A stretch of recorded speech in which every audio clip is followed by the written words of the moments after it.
네, 반갑습니다. 프린스파 학원입니다. 이번 영상에서는 수업 시간에 나온 배경 지식 중에 인플레이션이라고 하는 부분들에 대한 설명을 좀 드리기 위해서 이렇게 사파와 간단한 내용을 가지고 왔습니다.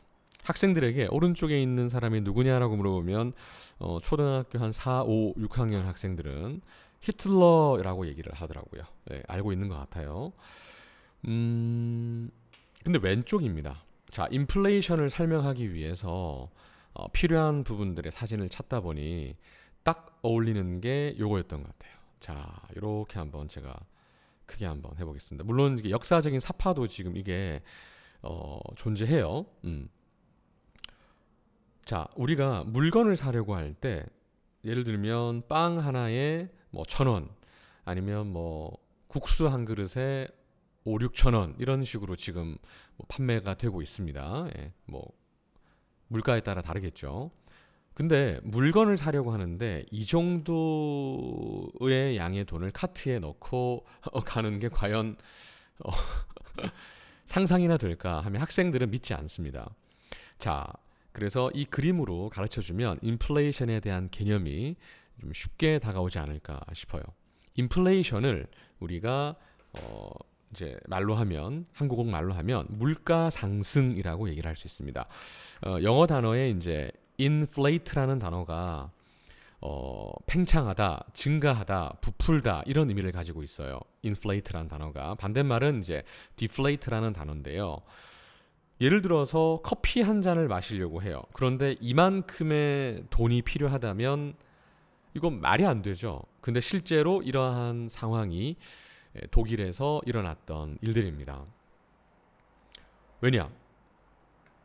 화폐의 가치가 폭락했기 때문입니다. 우리가 화폐는 영어로 이제 currency라고 하고 가치는 value, 폭락이라는 단어는 plunge라는 단어를 쓰거나 혹은 plummet이라는 단어를 씁니다.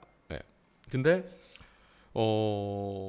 이제 수직으로 완전히 떨어져 버리는 거예요. 그래서 화폐 가치가 떨어진 이유는 화폐가 너무 많아서 그렇습니다. 예를 들어서 물건은 10개가 있는데 사려는 사람이 한 10만 명 정도 돼요. 그러면은 가격은 상승을 하겠죠.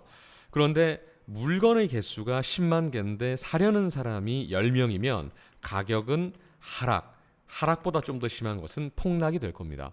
그래서 가뭄이나 아니면 흉년일 때 물건이나 아니면 그 농작물들이 적게 수확이 되면 가격은 상승하는 것이고 심지어 일부러 버리기도 하죠. 그런데 이제 적정한 양이 이렇게 나오거나 하면 가격은 이제 평균을 유지하거나 조금 소폭 상승하는 그러한 경향을 보이게 돼요. 그래서 사람들이 예전에 독일이 썼던 화폐는 마르크거든요. 마르크. 지금은 이제 유로로 바뀌었지만 한 사람은 커피 한 잔을 5천 마르크에 사 먹었다. 그런데 여전히 이것은 대단히 높은 숫자였다라는 그런 의미가 되겠고요. 그 다음에 이제 두 번째 이제 커피 한 잔을 또 한 잔 더 사 먹으려고 하니까 가격은 9천 마르크까지 치솟았다라는 의미가 되겠습니다. 그래서 지금 보시면 요게 wheelbarrow가 되겠는데 이렇게 이제 수레에다가 현금을 싣고 다녔다라고 하는 거고요.